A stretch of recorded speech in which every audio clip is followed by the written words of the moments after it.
Acompanhe com atenção e o coração a leitura que eu farei.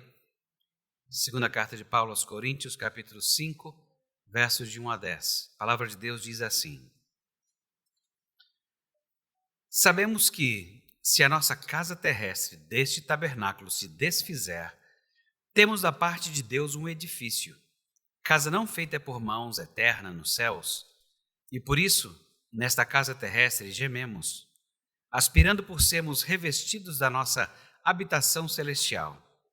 Se, na verdade, quando nos despirmos, não formos encontrados nus, pois, na verdade, os que estamos neste tabernáculo gememos angustiados, não por querermos ser despidos, mas revestidos, para que o mortal seja engolido pela vida. Ora, foi o próprio Deus quem nos preparou para isto, concedendo o Espírito como garantia. Temos, portanto, sempre bom ânimo, sabendo que enquanto no corpo estamos ausentes do Senhor, visto que andamos por fé e não pelo que vemos. Entretanto, estamos em plena confiança, preferindo deixar o corpo e habitar com o Senhor. É por isso que também nos esforçamos, quer presentes, quer ausentes, para lhe sermos agradáveis. Porque importa que todos nós compareçamos perante o tribunal de Cristo, para que cada um receba, segundo o bem ou o mal que tiver feito por meio do corpo. Vamos falar com Deus novamente? Bom Deus e Pai, toma-nos nas Tuas mãos, esconde-nos e mostra-nos. Ajuda-nos a ouvir a Tua voz, à medida em que consideramos e explicamos esse texto. Nós oramos agradecidos, Deus, no nome de Jesus. Amém. Um pequeno rascunho só para entender os blocos do texto. No primeiro verso nós temos um corpo em bom estado, mas caído. Parece meu carro. Parece estar em bom estado, mas a gente sabe. Em bom estado, mas caído. Depois dos versos 2 a 4, você tem ele revestido, corpo revestido. Depois dos versos 5 a 7, você tem esse uso temporário do corpo com garantia. Então, você pode usar com garantia, que é bom, que é garantia do próprio Deus. E aí, então, versos 8 e 9, olhos fixos no futuro. E o verso 10, usar o corpo bem. Esses blocos servem só para atazanar a vida da gente, que é você olhar assim o bloco e falar assim, meu Deus, como é que costura esse negócio todo junto? E é sempre assim. Mas como é tudo corpo, corpo, corpo, habitar, corpo, casa terrestre, tabernáculo, edifício, então tem que ser alguma coisa com corpo. E é por isso que então vai ser o que vai ser. Então vamos lá.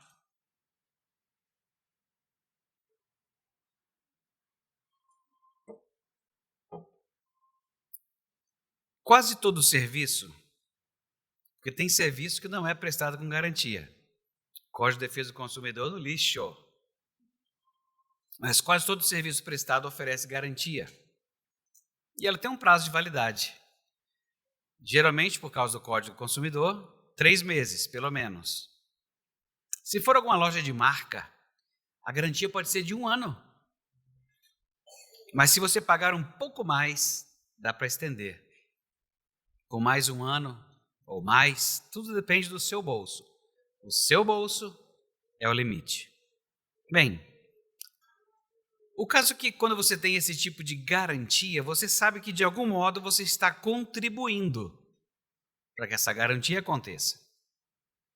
Talvez isso gere desconforto quando se trata dessa habitação celestial, porque cá entre nós, no céu, é um terreno que a gente nunca visitou. Uma construção que a gente não faz ideia como ela foi conduzida, porque também você nunca viu o arquiteto. Você já leu, e muita gente comenta aqui, que são mansões. E tem até gente que fala assim, a vizinhança é rica, porque as ruas são de ouro. A gente ouve tudo isso. Parece propaganda daqueles folhetos que querem vender terrenos que eu quase achei bom. Sabe, bem pertinho do plano, bem juntinho, ali em Padre Bernardo. Nada que 1h40, 1h50 você não chegue lá. É bem perto. Parecia mesmo no mapa. Creio que o mais difícil mesmo é saber que a garantia foi dada por Deus. O Deus Espírito Santo é o selo de garantia. Mas você não consegue ver o documento. Vai que você precisa mostrar a garantia. E você não tem um documento para mostrar. Agora, a nossa humanidade pecadora tem certeza de uma coisa. Eu não paguei por nada disso no meu corpo. Tem muita coisa boa dessa garantia e eu jamais poderia adquirir um produto assim, um corpo perfeito. Olha aí, para quem está buscando aí, um corpo perfeito, está aqui. E claro, enquanto nós esperamos, nós lidamos com o que nós achamos que devemos fazer com o produto. Enquanto o corpo perfeito não aparece, a gente vai tentando dar um jeito. Tem muita gente achando que o corpo perfeito pode somente ser obtido em uma clínica. Sabe, aumenta o braço, aumenta a perna, faz alguma coisa. Outros acham que numa academia, não é não? E outros ainda na criogenia, que é a aposta científica de que o seu corpo um dia, quem sabe, pode voltar à vida por um processo frankensteiniano. E tem, claro, quem pensa que nada disso é possível e que todo desfrute e recompensa é só aqui, porque não tem nada depois. Hoje nós veremos como devemos entender o corpo e o que fazer com ele. E nós veremos isso em 3 partes. Hoje tem 3 partes. O corpo da ressurreição, os gemidos da ressurreição e a confiança da ressurreição. Lembrando que os coríntios eram enjoados. Lembram que da primeira carta eles acreditavam numa série de coisas diferentes. Eles eram vanguarda. E quanto ao uso do corpo, então, eles estavam nem ligando. Gente, é do lado de fora. Se eu der uns beijos, lavei a boca, acabou. Problema nenhum. Então, tudo que fosse externo não era um problema para eles. Bom, vamos ver a primeira parte, então, que é o corpo da ressurreição. E isso está baseado no versículo 1 apenas. O corpo da ressurreição. Paulo ele já começa direto assim, com a ressurreição do corpo. Se Jesus ressuscitou, como nós já lemos, ressuscitaremos também. Talvez tenha Paulo se inspirado no trabalho dele de fazedor de tendas, mas eu creio que ele tem uma referência mais substancial que reúne tabernáculo e edifício de Deus. A ideia parece ser a mesma que você encontra no Antigo Testamento, porque o tabernáculo era aquela habitação temporária, até que Deus viesse e fizesse construir o edifício, o templo. Então, Paulo vai pegar essa ideia e falar, da mesma forma, haverá essa mudança com o nosso corpo, temporário, para um corpo permanente, que será resultado da ressurreição. Paulo já havia antecipado esse ensino em sua primeira carta, no capítulo 15. Nós tratamos amplamente disso aqui, do capítulo 15. E eu quero relembrar os versos 51 a 58 do capítulo 15 da primeira carta, quando Paulo diz assim, eis que eu vos digo um mistério, nem todos dormiremos, mas todos transformados seremos. No momento, no abrir e fechar de olhos, ao ressoar da última trombeta. A trombeta soará, os mortos ressuscitarão incorruptíveis e nós seremos transformados, quem estiver vivo. Porque é necessário que este corpo corruptível se revista da incorruptibilidade e que o corpo mortal se revista da imortalidade. E quando este corpo corruptível se vestir da incorruptibilidade e o que é mortal se revestir de imortalidade, então se cumprirá a palavra que está escrita, tragada foi a morte pela vida. E aqui ele fala de engolida. Onde está a morte, a tua vitória? Onde está o teu aguilhão? O aguilhão da morte é o pecado e a força do pecado é a lei. Graças a Deus que nos dá a vitória por intermédio de nosso Senhor Jesus Cristo. Portanto, meus amados, sede firmes, inabaláveis e sempre abundantes na obra do Senhor, sabendo que no Senhor o vosso trabalho não é vão. É bem a cara desse nosso texto aqui. Nós sabemos que o corpo ressurreto de Jesus, ele estava em continuidade com o seu corpo encarnado. E é a mesma coisa que ele está dizendo que vai acontecer com a gente. Mas lembrem-se que Jesus somente foi reconhecido quando ele se deu a conhecer. Quando Jesus não se dava a conhecer, as pessoas o viam e confundiam com qualquer outra coisa, como Maria o confundiu com um jardineiro, até que ele se desse a conhecer e dissesse: Maria. Dá até um gelo na espinha só de imaginar a cena. Ele falando o seu nome, e você fala: eu conheço esse timbre, eu conheço esse jeito de falar.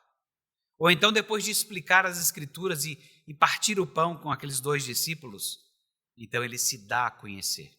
Mas foi a conversa toda, no caminho inteiro, sem que eles o identificassem.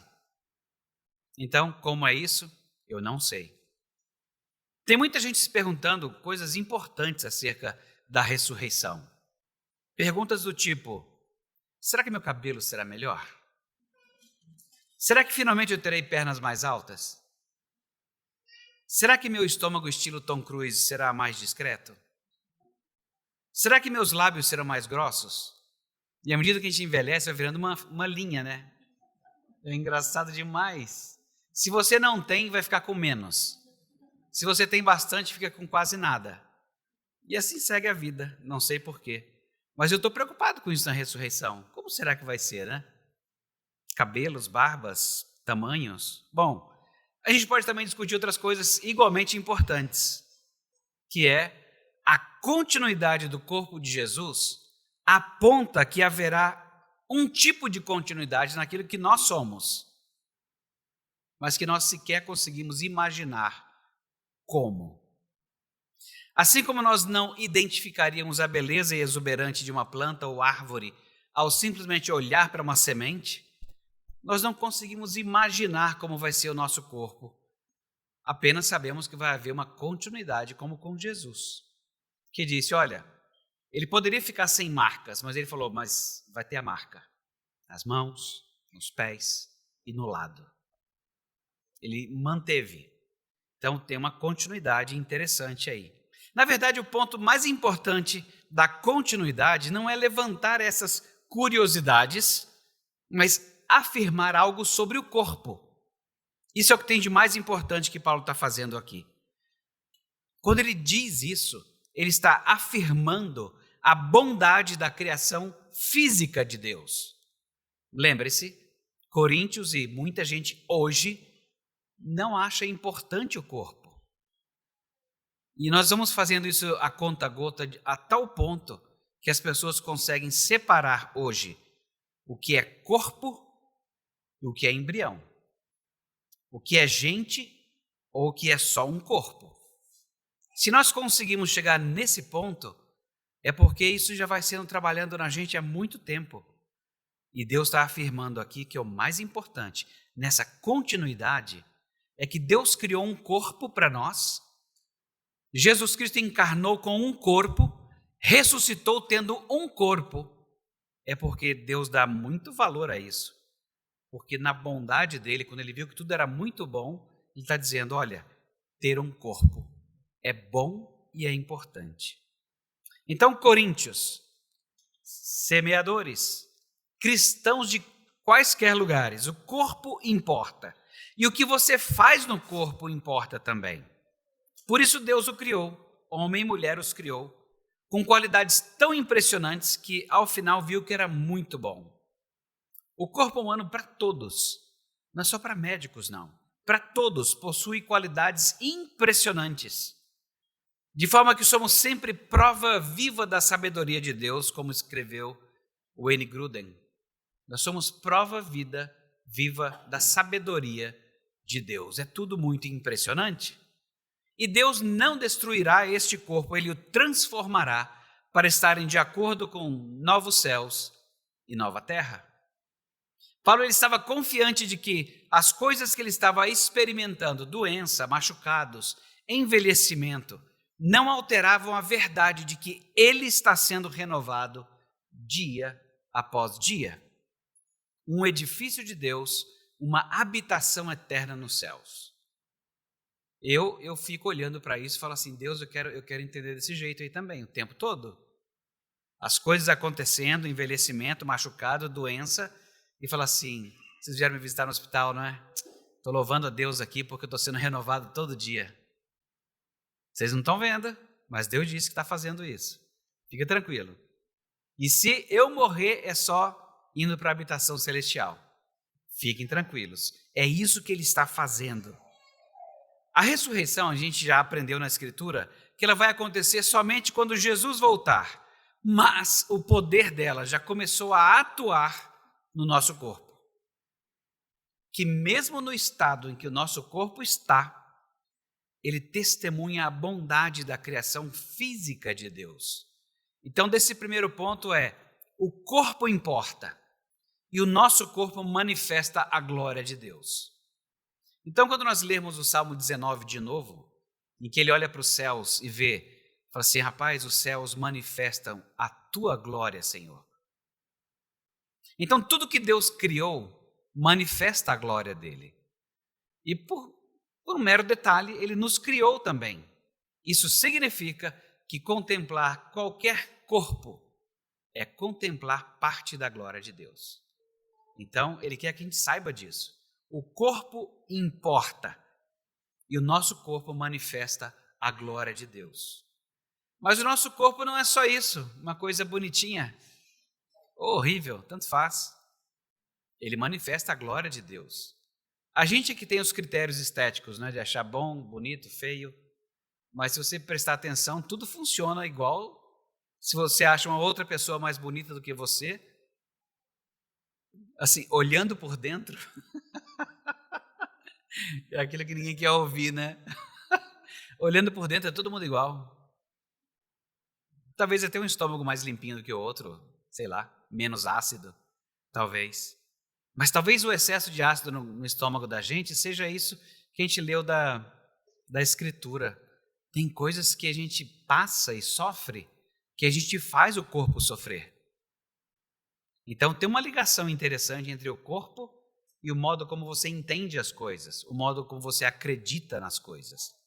E acreditando errado, entendendo errado, você também transfere para o corpo e sofre. Bom, por falar em sofrer, vamos para o segundo ponto, porque já é gemido. Já ajuda, não é? Os gemidos da ressurreição. Então, no primeiro ponto que eu queria destacar é isso mesmo. O corpo importa e o nosso corpo manifesta a glória de Deus. No segundo ponto, os gemidos da ressurreição são os versos 2 a 5. Gemidos, ai. Eu fico lembrando de coisas de familiares. Quem está do lado de gente que geme, sofre. E tem gente que tem mania de ficar... vai dando agonia, não dá? Você não fica com dó, você fica com raiva. Você fala assim, que coisa estranha, né? A pessoa está gemendo, gente. Um pouco de misericórdia aí, não é? Mas vai dando raiva. Vai dando desconforto, mas é um desconforto não é de... Eu tô tendo empatia pelo seu gemido, né? Para com isso! Para com esse gemido.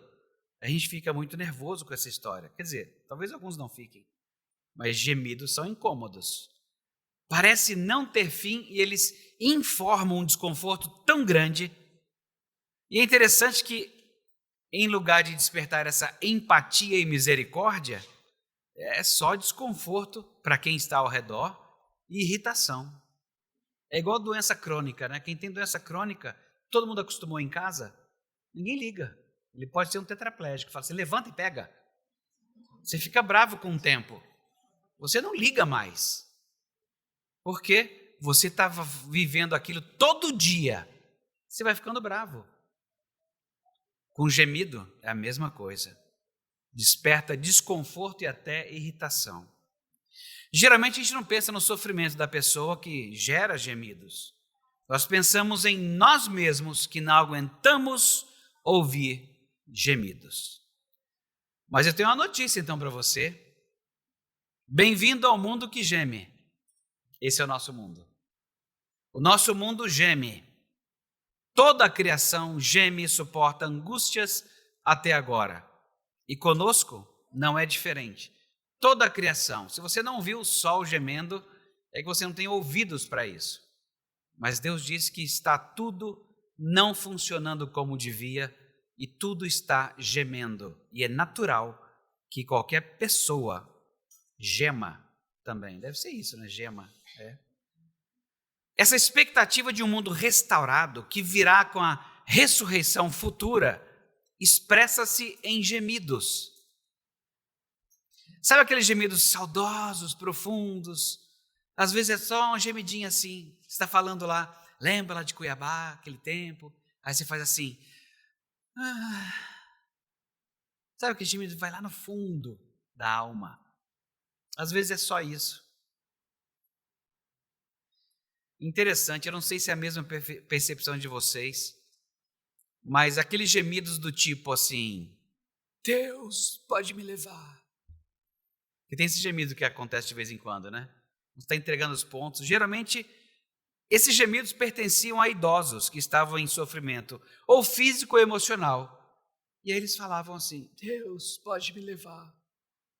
E Deus com alguns insiste, não é? Vai indo, ano após ano. Depois do Covid e da dengue, muita gente nova passou a gemer assim também. E desejou ser desvestido dessa casa terrestre. Porque dá uma angústia tão grande que você geme com essa mesma ideia. Mas só um lembrete, se você, gemedor, achava as pessoas insensíveis aqui aos seus gemidos, não pense que Deus vai ser movido pelos seus gemidos. Ele não vai ser. Em lugar de pensar se Deus vai se comover com seus gemidos, pense como a Bíblia ensina.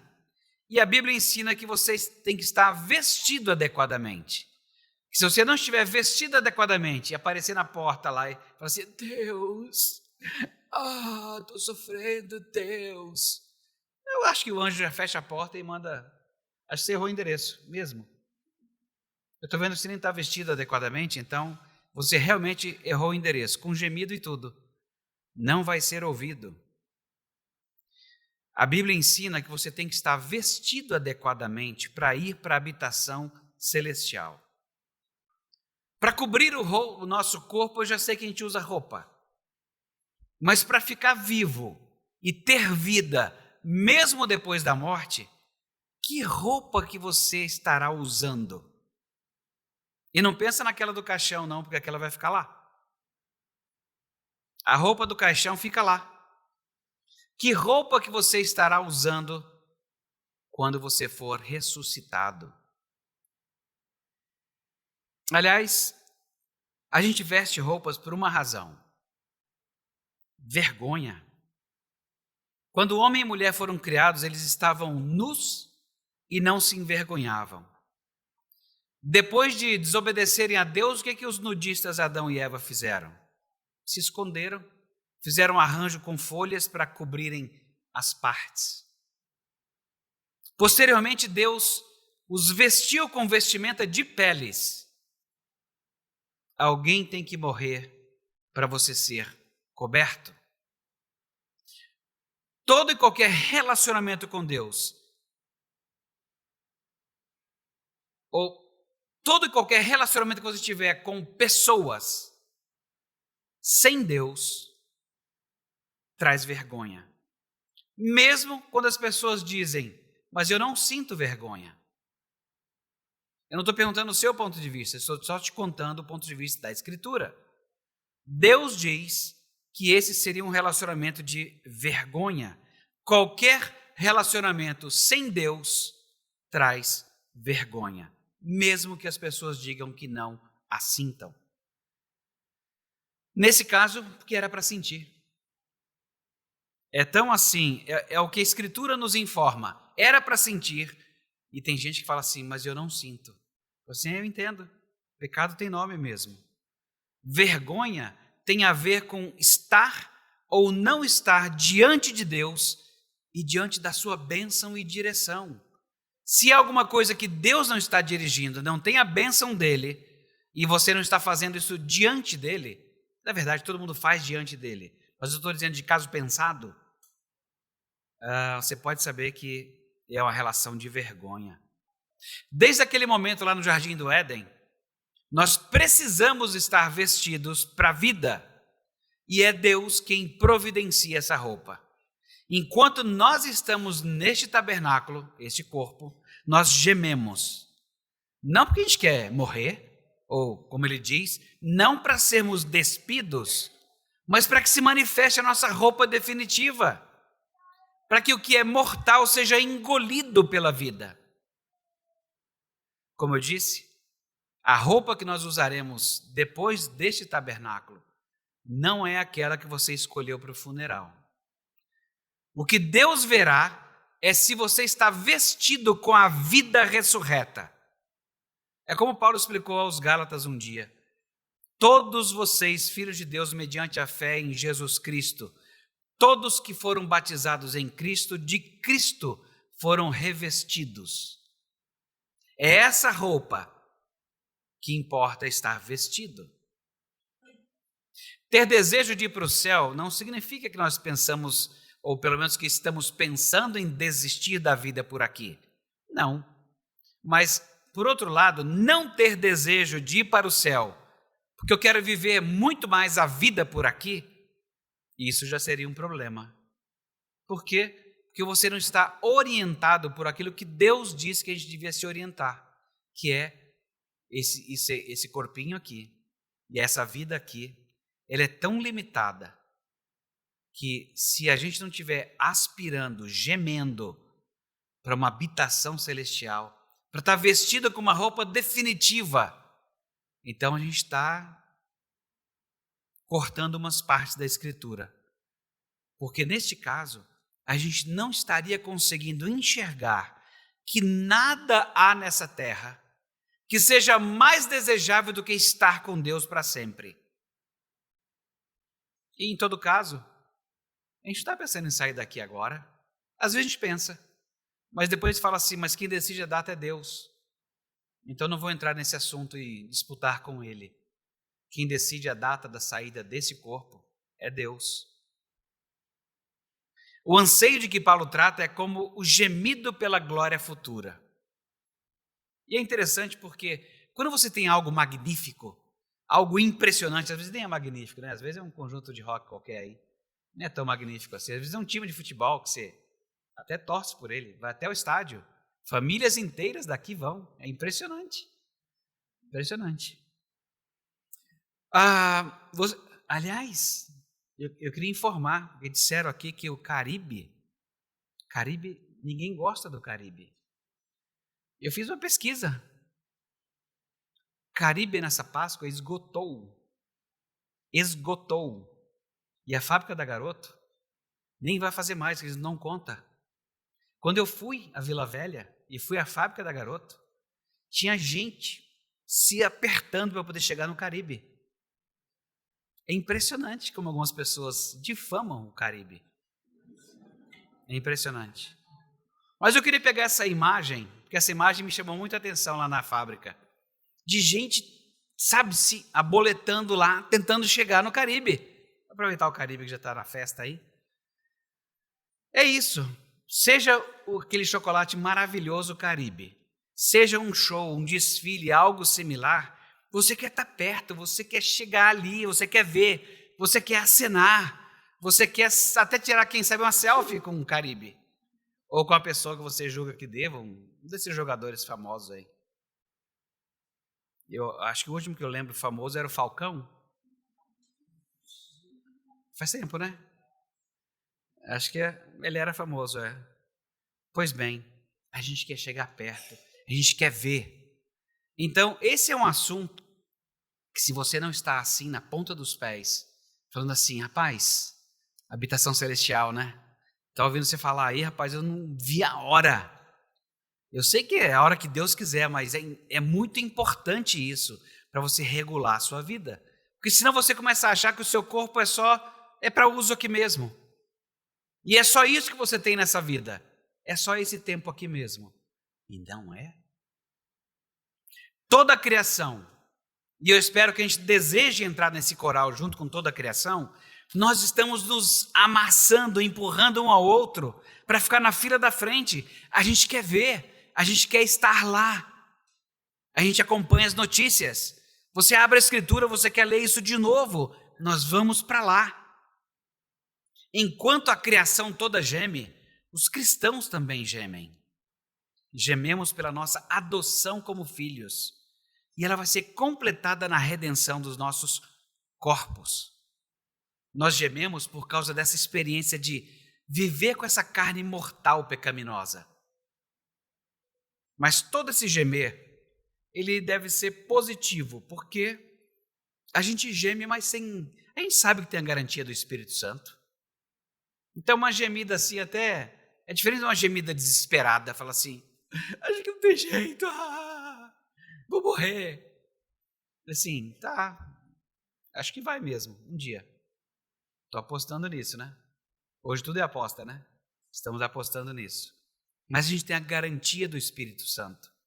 A criação geme, nós gememos e até o Espírito Santo geme, articulando perfeitamente a profundidade do nosso sofrimento, que nem adequadamente nós conseguimos falar dele.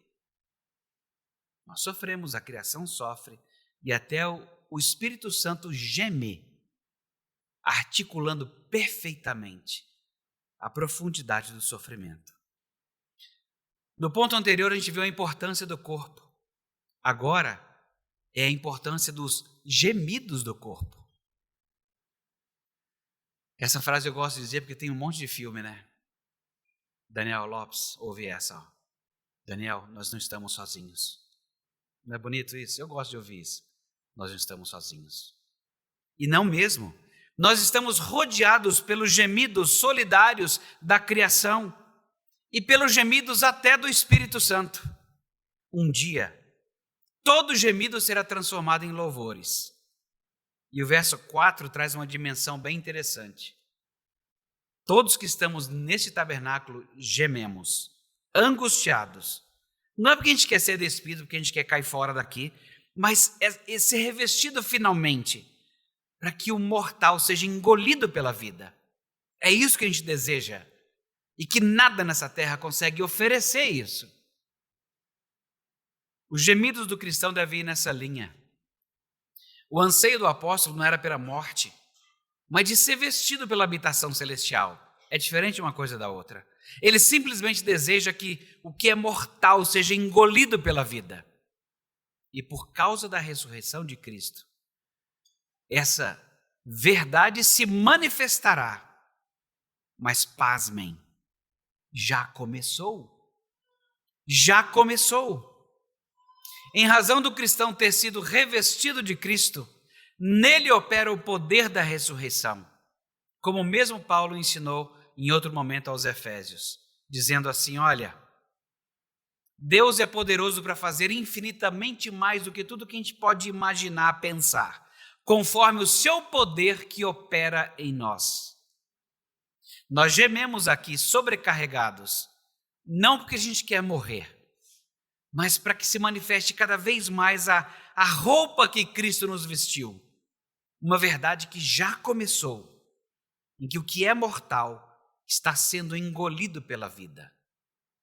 Cada vez que você vence um pecado, mesmo que você perca outra batalha, mas cada vez que você vê uma vitória, você se lembra bem que a palavra de Deus diz, eu não sou escravo do pecado.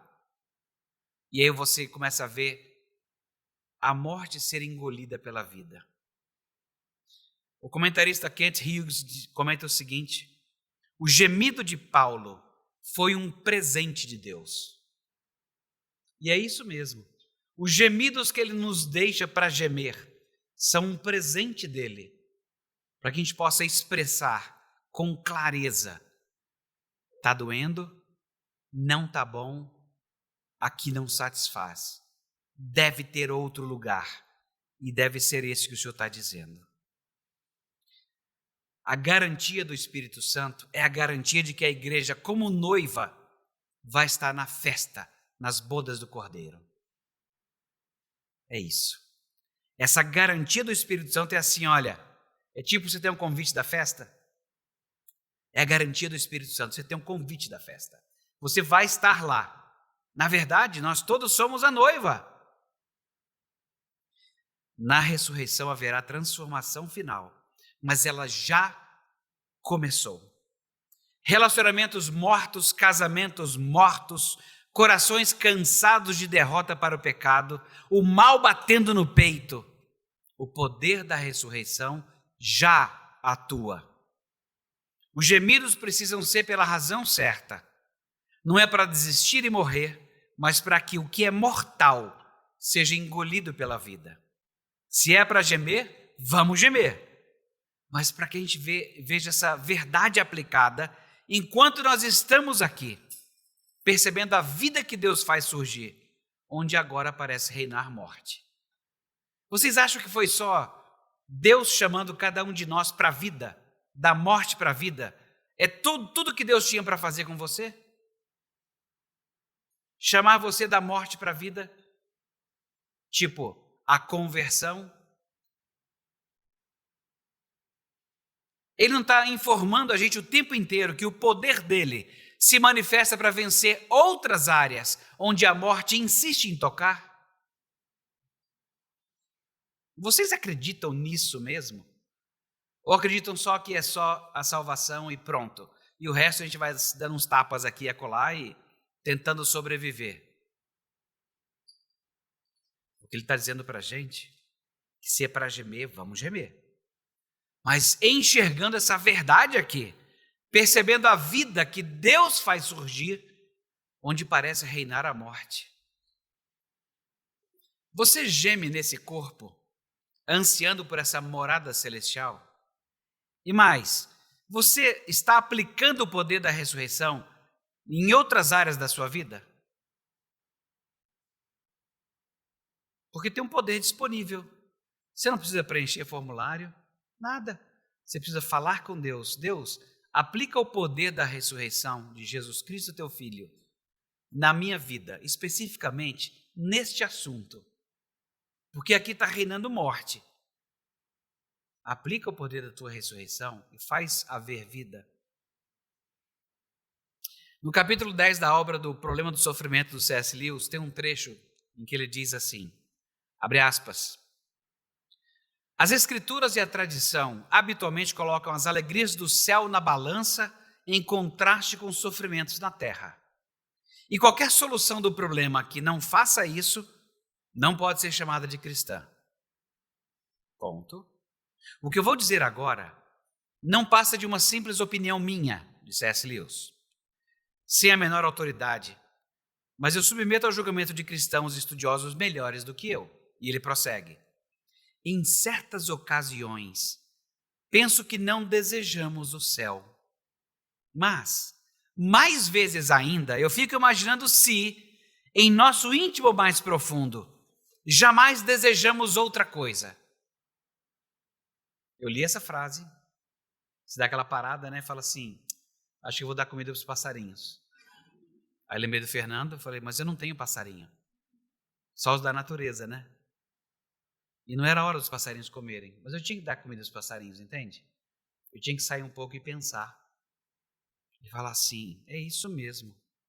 Lá no nosso íntimo, nós jamais desejamos outra coisa senão o céu. Claro, de vez em quando você rebaixa e chama de céu alguma coisa um pouquinho mais baixinha, para você, sabe, parecer que você conquistou alguma coisa. Mas o que nós queremos é alguma coisa que preencha, um sabor que não acabe nunca. Dizem que na fábrica de chocolate tinha um chiclete que não perdia o sabor nunca. Os que eu comia, todos, depois saiu a açuquinha, era só para doer o maxilar. Eu queria um sabor que durasse sempre. Eu queria uma experiência que me preenchesse de uma vez. E que continuasse a experiência. Vocês percebem? mesmo que não houvesse sofrimento, haveria gemido. Porque as coisas escapam, elas não se concretizam, ou elas não duram o suficiente. Pode ser o cheiro da dama da noite, o bater da água na sola dos pés, os peixinhos fazendo a cutícula dos dedos do pé, a brisa do mar com cheiro de alga, um gosto de azeite perdido na história. Ainda estou com ele até hoje. A gente fica querendo que haja céu aqui na terra e a gente geme.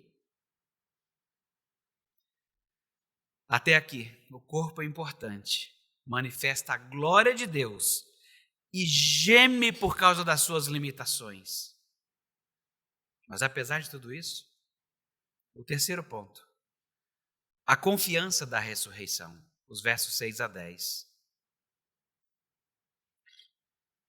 Tinha tudo isso, tinha gemido, tinha dificuldade, mas Paulo estava encarando a sua história bem confiante.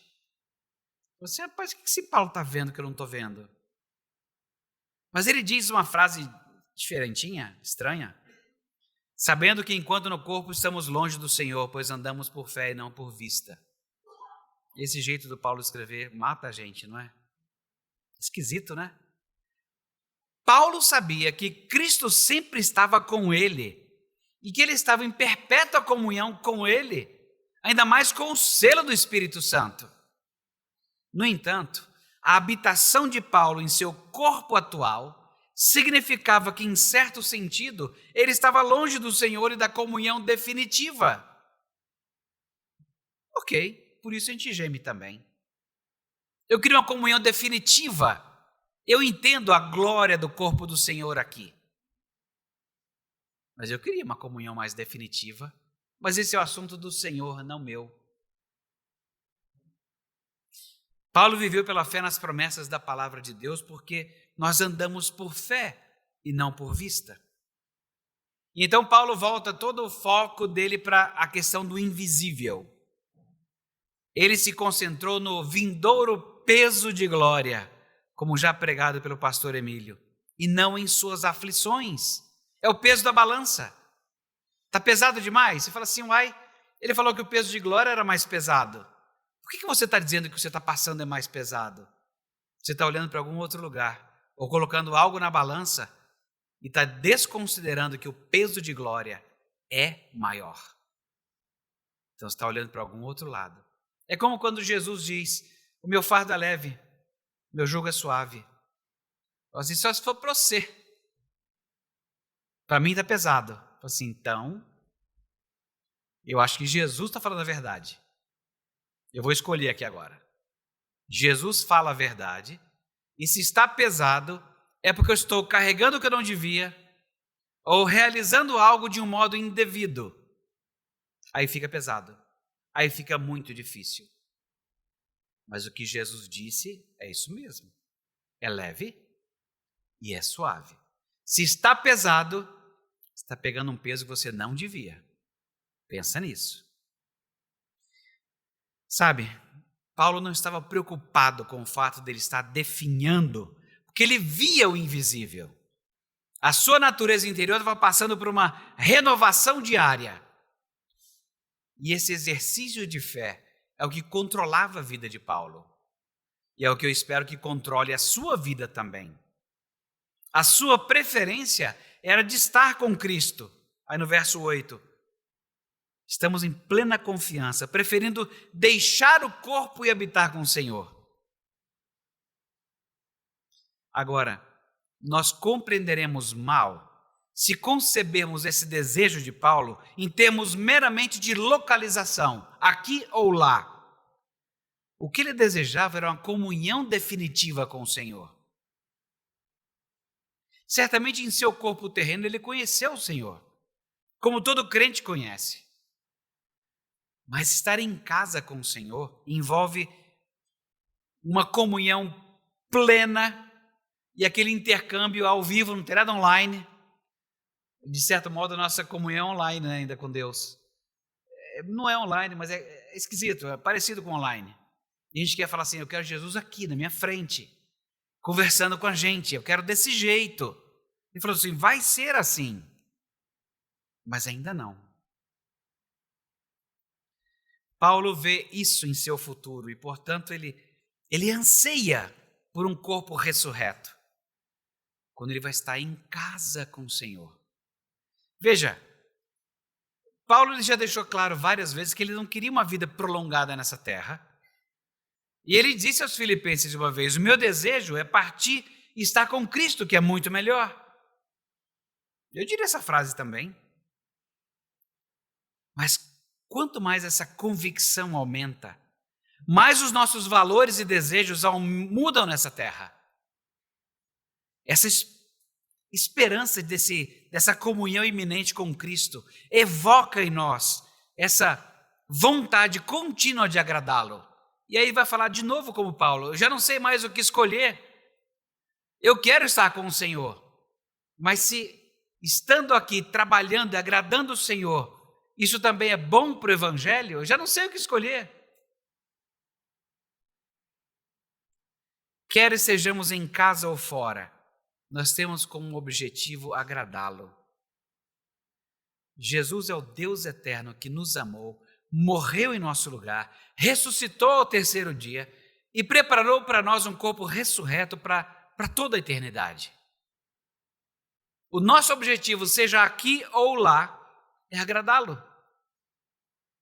Então o corpo, ele é uma importante testemunha da glória de Deus. E o nosso corpo assim ainda, ele geme, porque ele desgasta e morre. Mas por causa da garantia do Espírito Santo, a gente anda com confiança. E esse exercício de confiança, ele é alimentado pelo pensamento de que eu vou comparecer diante do tribunal de Cristo. Então, ele vai fechar dizendo, olha, tem uma coisa importante aqui, que é o que você faz no corpo. Porque já que o corpo tem importância, não é uma coisa qualquer.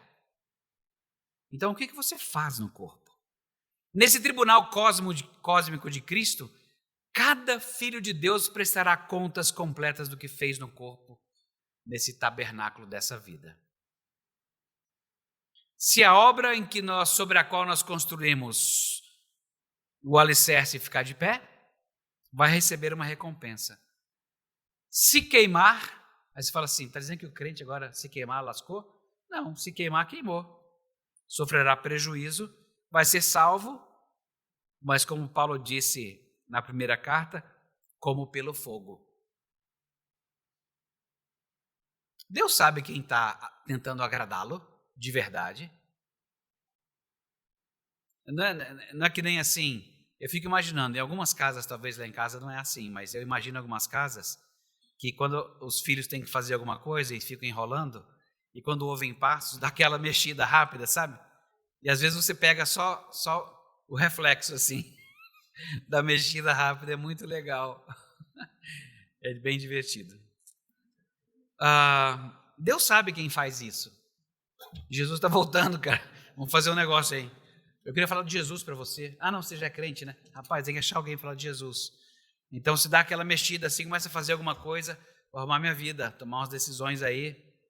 Então, às vezes, Deus sabe quem está enrolando, quem está empurrando com a barriga. Esse é um pensamento meio assustador do tal do tribunal, não é?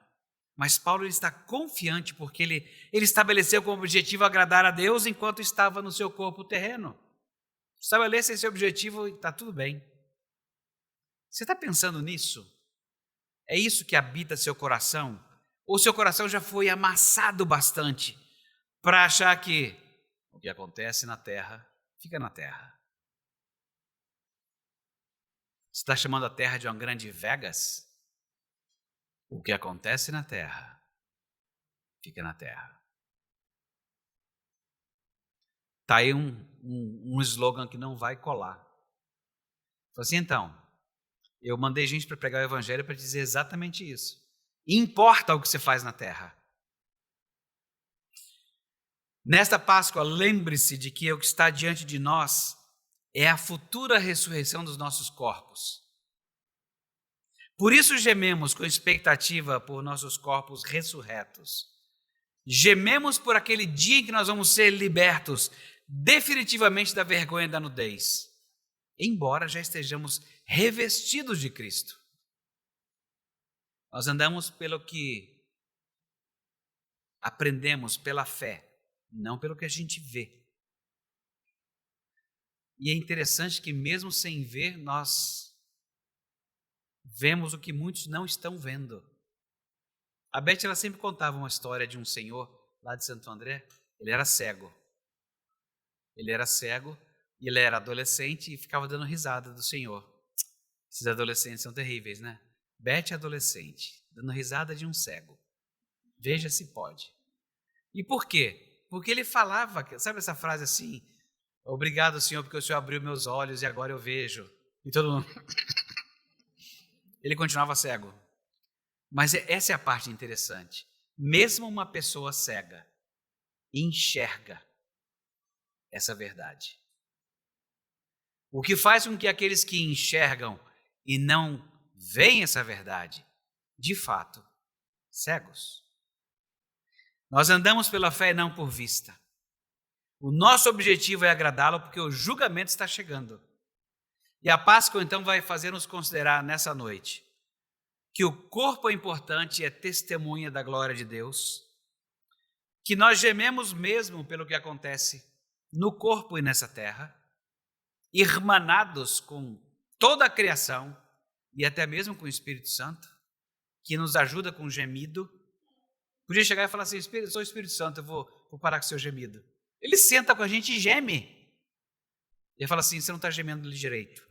Eu vou falar do seu sofrimento de um modo que nem você sabe falar. E ele te ajuda. E nós caminhamos com confiança nessa história toda por causa da garantia do Espírito Santo. Preocupado naquilo que a gente faz com o corpo para agradar o Senhor. Quando eu falo o que a gente faz com o corpo, eu não estou pensando em nada muito mirabolante, viu? Às vezes, o que você faz com o seu corpo é só trancá-lo. Trancar o corpo é fazer uma cara que só você sabe. Sabe cara de poucos amigos? Tem uma cena na Escritura em que o pessoal de Samaria viu que Jesus tinha um rosto resoluto, de que ele não ia parar. Nem ofereceram hotel para ele. Assim, não vai ficar. De vez em quando a gente faz isso, não faz? Faz uma cara de não chega perto, não fala comigo, não tenta. Não tem essa cara? Essa é uma das coisas que você pode fazer com o corpo que não presta. Porque de vez em quando a gente fica pensando só, não, eu sou um cara devasso. Vocês ficam exagerando demais. Não, eu sei que tem muito devasso na igreja, mas assim, vai ter que ser resolvido com Deus também. Esse também é um assunto importante. Como é que você usa o seu corpo? Porque tem muita gente assim, meio fora de esquadro já, em que usa mal o corpo de um jeito que Deus não ensinou e depois fica preocupado com a vontade de Deus, se ele compra lasanha ou não. Aí você fala assim: cara, tem um negócio esquisito aí.